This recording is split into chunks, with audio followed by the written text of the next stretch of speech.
Siku ya Bwana inakuja, nayo karibu, ambayo kila mmoja atasimama peke katika kiti cha hukumu, na kila neno, kila tendo, liwe jema liwe baya, yataletwa hukumuni. Hebu fikiria hili. Kuna wakati Yesu anasema wazi kwamba kuna watu watakaodai kumfahamu, kumwabudu na kufanya kazi pamoja naye, lakini siku ya hukumu watapotea milele. Hii si hadithi ya kufikirisha tu, ni onyo kali kwa kila mmoja wetu.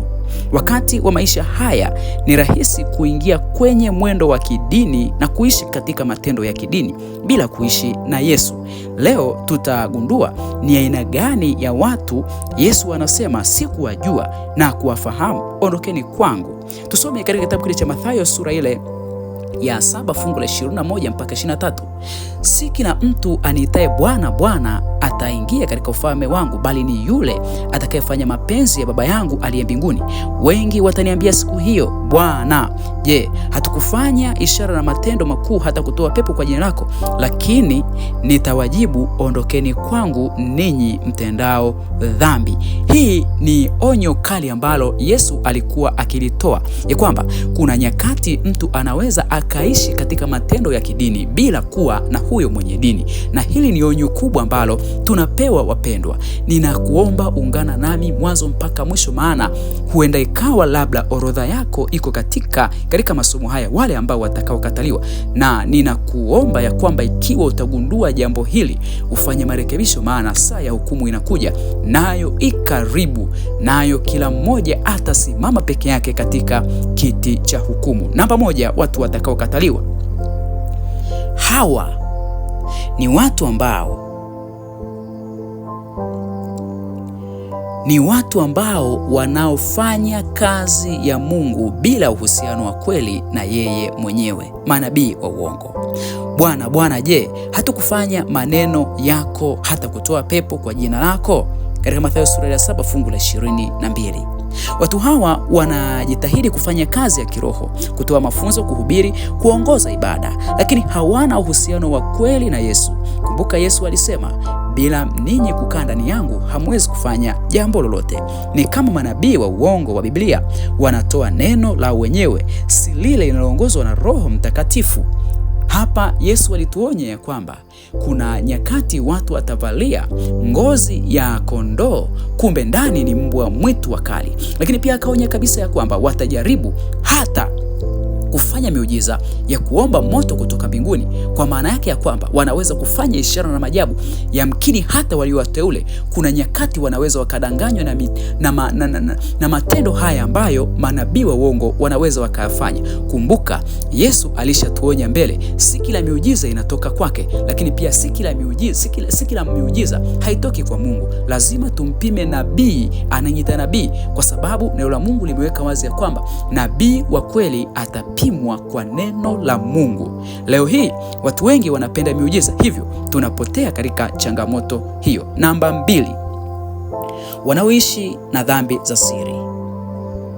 Hawa ni watu wanaofanya dhambi kwa siri. Hawa ni watu wanaojifanya waadilifu, lakini maisha yao ya siri hayakubaliki na Mungu mwenyewe.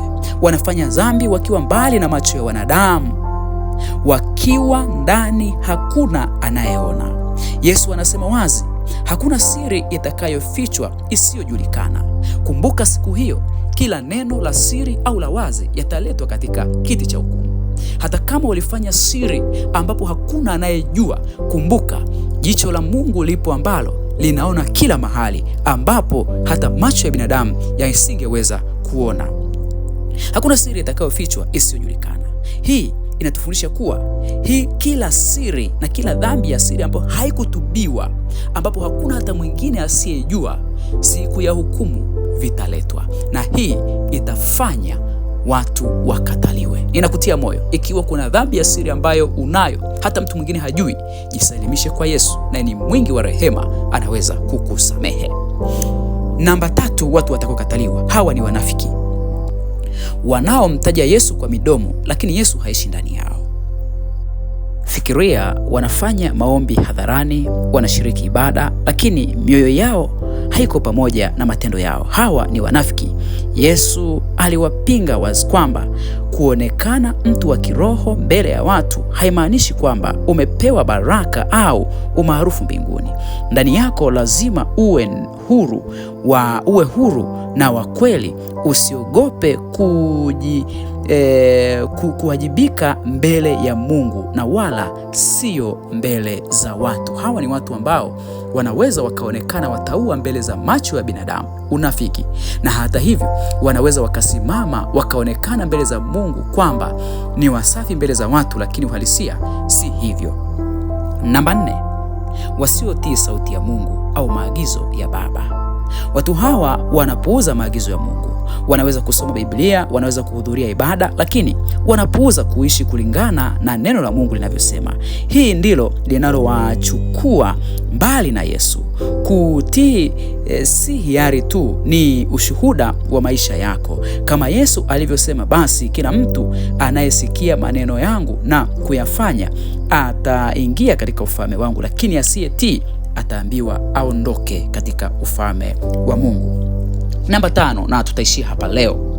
Watu ambao hawakumpokea Kristo kama Bwana na mkombozi wa maisha yao. Hii ndilo jambo la msingi. Maana yake wanaompokea Kristo, mambo mengine yote yanawezekana, na kinachofanya haya mengine yatokee ni kwa sababu tumempokea Kristo kama mtindo wa maisha na si uhalisia kutoka moyoni. Tumempokea kwa njia ya ubatizo, tumempokea kwa njia ya kukiri, lakini hajaishi ndani ya mioyo yetu.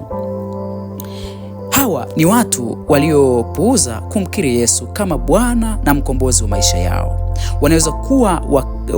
Wanaweza kuwa na kazi za kiroho, maarifa au majukumu makuu, lakini kama moyo haujamkubali Kristo na kumpokea kama Bwana na mkombozi wa maisha yao, hii ni hatari kubwa zaidi. Ukikosa kumkiri Kristo, kila juhudi ya kidini haitasimama na wala haitakusaidia. Ninatamani nihitimishe hivi katika siku ya leo. Sasa jiulize, je, wewe uko kwenye orodha hii au haupo? Na je, moyo wako unaunganishwa na Kristo kweli au unafanya kazi zake bila uhusiano wa kweli naye? Onyo la Yesu ni liwazi. Matendo ya nje hayatoshi bila moyo safi na utii mbele zake. Siku ya hukumu hautaweza kudanganya mbele zake yeye mwenyewe. Hebu tuangalie mioyo yetu, tuwe wa kweli mbele zake na kuishi kama anavyotaka. Nikushukuru sana wewe ambaye umekuwa mstari wa mbele kunifuatilia hapa Hopeless Ministry. Nikuombe usisahau kubonyeza alama ya subscribe katika channel hii, lakini pia kutuma ujumbe huu kwa wengine ambao nao ungetamani wafikiwe na ujumbe huu.